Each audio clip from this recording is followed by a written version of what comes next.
mata kuliah Filsafat Ilmu, Ibu Amelia Pertiwi, SPD, MSI. Perkenalkan, nama saya Jayanti Kusuma dengan NIM 8603933267, Prodi PG PAUD Universitas Terbuka.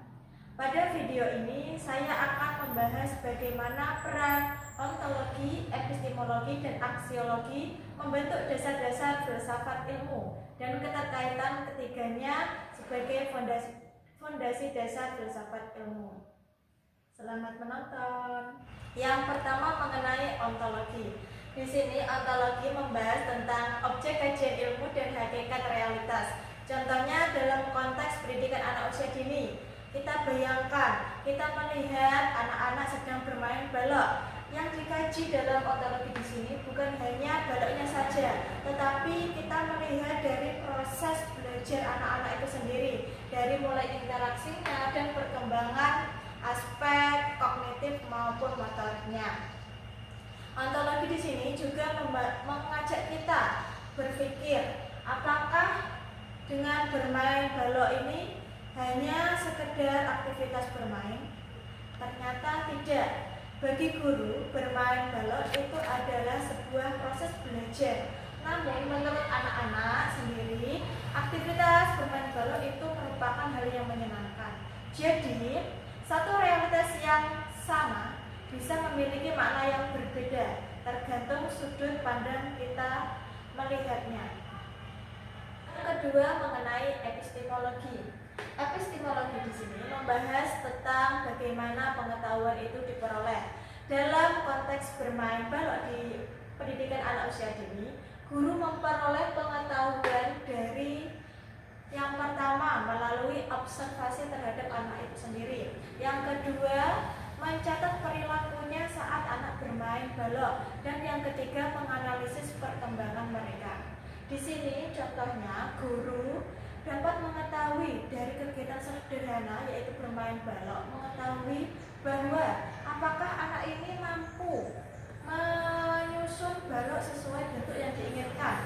Lalu apakah murid-murid ini atau anak-anak ini mampu bekerja sama atau mampu memecah masalah. Namun secara kritis tidak semua hal bisa diukur karena pasti. Contohnya, rasa senang dan kreativitas anak tidak selalu bisa dinilai dengan angka.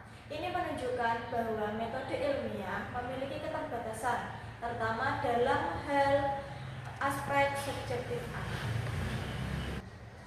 Yang ketiga mengenai aksiologi. Di sini aksiologi membahas tentang nilai dan tujuan penggunaan ilmu.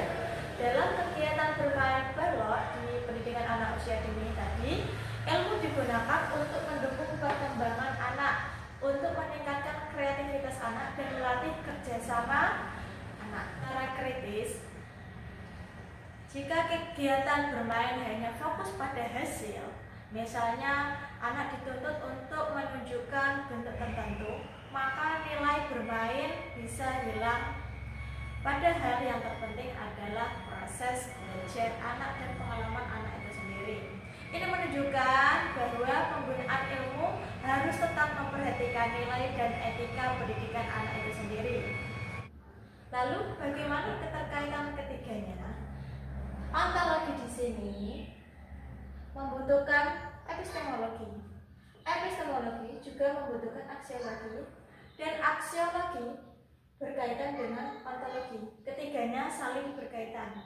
Dari contoh tadi, apa yang kita dapatkan yaitu ontologi membahas apa yang dikaji, yaitu kegiatan bermain balok anak dan perkembangan anak itu sendiri. Lalu epistemologi, bagaimana ilmu itu didapatkan atau diperoleh, yaitu melalui kegiatan observasi tadi. Anak-anak diobservasi oleh guru, lalu diberikan analisis dengan catatan perkembangan anak. Yang ketiga mengenai aksiologi. Apa sih ilmu yang diperoleh dari kegiatan bermain anak itu?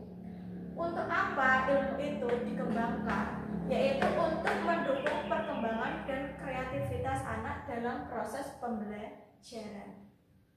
Jika ontologi tidak dipahami, maka akan menghasilkan kegiatan bermain itu tidak dianggap penting. Lalu kalau tanpa epistemologi bagaimana? Epistemologi tidak tepat, maka perkembangan anak sulit dipahami secara dengan benar. Lalu bagaimana kalau aksiologi ini diabaikan? Maka nilai atau manfaat yang dapat kita ambil dari pembelajaran bermain sambil belajar dengan balok tadi akan kehilangan nilai kemanusiaannya. Oleh karena itu, ketiganya menjadi fondasi penting agar pendidikan anak usia dini berjalan secara holistik, humanis, dan sistematis. Kesimpulannya, ontologi di sini mengajarkan kita untuk apa yang diketahui, apa sebenarnya yang dikaji. Lalu epistemologi mengajarkan kita bagaimana ilmu pengetahuan itu diperoleh, dan aksiologi bagaimana cara